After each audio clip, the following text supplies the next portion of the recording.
Привет. Дорогой друг, если ты задумался о покупке механической клавиатуры, но боишься разбудить ночью свою мамку, тогда ты слушаешь это видео не зря. Именно слушаешь, а не смотришь, потому что сегодня мы будем слушать. Слушать переключатели красных и синих команд. Начнем.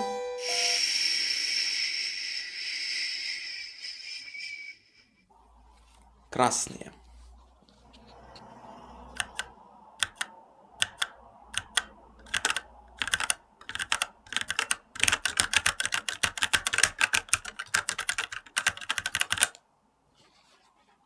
Синие.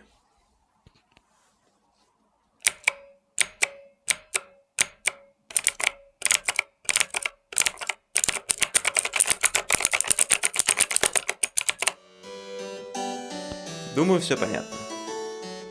Синяя команда гораздо громче себя проявила, чем красная. Однако, по тактильным ощущениям, я рекомендую все же синюю.